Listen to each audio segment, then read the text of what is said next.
ഓം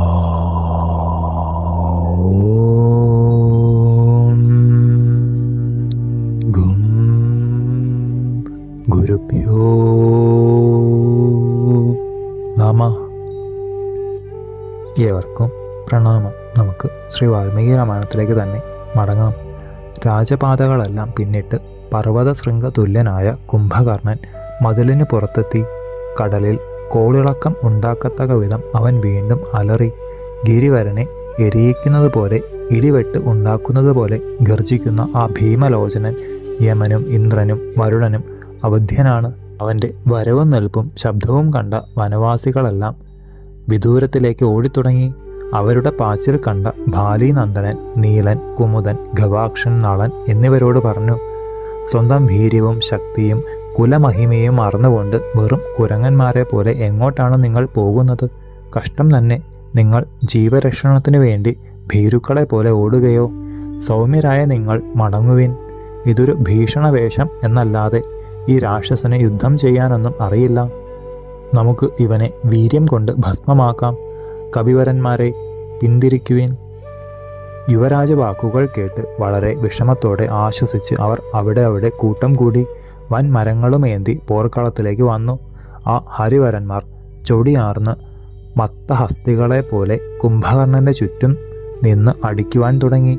ഉത്തുംഗ ശിഖരങ്ങൾ, തല പൂത്തു നിൽക്കുന്ന വൃക്ഷങ്ങൾ, വലിയ വലിയ പാറക്കല്ലുകൾ എന്നിവയെ കൊണ്ട് തെരുതെരെ പ്രഹരമേറ്റിട്ടും ആ രക്ഷോവരൻ അല്പം പോലും കുലുങ്ങിയില്ല. അവൻ്റെ അവയവങ്ങളിൽ തട്ടിയ കല്ലുകൾ നൂറായി തകർന്നു. പുഷ്പിച്ചു നിൽക്കുന്ന വൻ വൃക്ഷങ്ങൾ ഒഴിഞ്ഞൊഴിഞ്ഞ് മണ്ണിൽ പതിച്ചു. നിശാചരേന്ദ്രൻ കലി കൊണ്ടു തേജസ്സേറിയ കപിബലങ്ങളെ കിണഞ്ഞ് മർദ്ദിക്കുവാൻ തുടങ്ങി.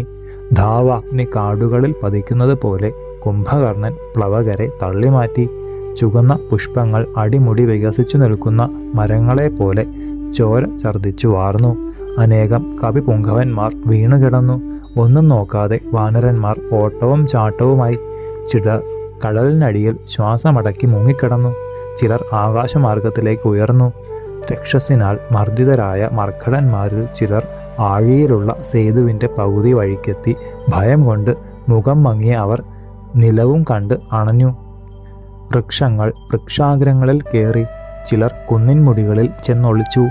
ചിലർ സമുദ്രത്തിൽ കിടന്നു. ചിലർ ഗുഹാന്തർഭാഗങ്ങളിൽ മറഞ്ഞു.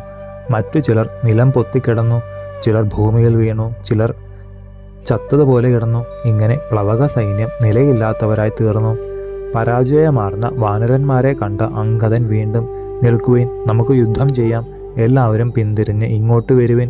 തോറ്റുപോകുന്ന നിങ്ങൾക്ക് ഈ പാരിടത്തിൽ ഒരിടത്തും രക്ഷയുള്ളതായി ഞാൻ കാണുന്നില്ല. കഷ്ടം കഷ്ടം. പ്രാണരക്ഷണത്തിനു വേണ്ടി ഭീരുക്കളെ പോലെ ആകുകയോ?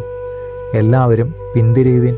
ഏത് വിഘ്നം വന്നാലും മടങ്ങാത്ത പൗരുഷമുള്ള കവിവരന്മാരെ, ആയുധങ്ങൾ ഉപേക്ഷിച്ച് പായുന്ന നിങ്ങളെ പെണ്ണുങ്ങൾ പരിഹസിക്കും. അത് ചാകാതെ ചാകുന്നതല്ലേ? നമ്മളൊക്കെ ഉത്തമോത്തമ വംശങ്ങളിൽ പിറന്നവർ. സാധാരണ കുരങ്ങന്മാരെ പോലെ നിങ്ങൾ പേടിച്ച് പായുകയോ? വീര്യം വിട്ട് ഓടുന്ന നിങ്ങൾ ഏറ്റവും എളിയവർ തന്നെ.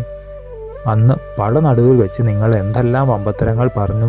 മികച്ചവയും തഴച്ചവയുമായ അവ ഇപ്പോൾ എങ്ങോട്ട് പോയി? പരാജയത്തോടെ പ്രാണധാരണം ചെയ്താൽ പേടിത്തൊണ്ടന് എന്ന പേരാണ് കിട്ടുക. സജ്ജനങ്ങൾ പോയ വഴിയെ നടക്കുവിൻ.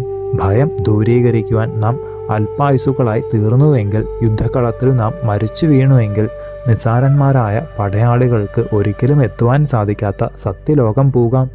അല്ലെങ്കിൽ ശത്രുനിധനം കൊണ്ട് അനശ്വര യശസ് സമ്പാദിക്കാം. കൊല്ലപ്പെട്ടാൽ വീരന്മാരുടെ ലോകത്തിൽ പോയി സുഖങ്ങളെല്ലാം അനുഭവിക്കാം. വാനര പ്രമുഖന്മാരെ, ഒന്ന് തീർച്ചയാണ്, ശ്രീരാമചന്ദ്രസ്വാമിയുടെ മുന്നിലെത്തിയ കുംഭകർണൻ ജീവനോടെ മടങ്ങുന്നതല്ല. കത്തിക്കൊണ്ടിരിക്കുന്ന അഗ്നികുണ്ഡലത്തിൽ എത്തിയ ഈയാമ്പാറ്റയ്ക്ക് പിന്മടങ്ങുവാൻ സാധിക്കുമോ? പരാക്രമവും ശക്തിയും ഒത്തുചേർന്ന നാം ഒരു രാക്ഷസനോട് തോറ്റ് പിന്തിരിഞ്ഞ് ഓടി ജീവരക്ഷ ചെയ്താൽ ഇന്ന് വരെ സമ്പാദിച്ച യശസ് നശിച്ചു പോകും. സ്വർണവർണ്ണാംഗങ്ങളോടു കൂടിയ അംഗദകുമാരൻ്റെ ഇത്തരം വാക്കുകൾ കേട്ടപ്പോൾ ശൂരന്മാർ നിന്ദിക്കുന്ന മറുപടിയാണ് ഓടിപ്പോകുന്ന അവർ പറഞ്ഞത്. കുംഭകർണൻ എന്ന ഈ നക്തഞ്ചരൻ ഘോരമായി മർദ്ദിച്ചു.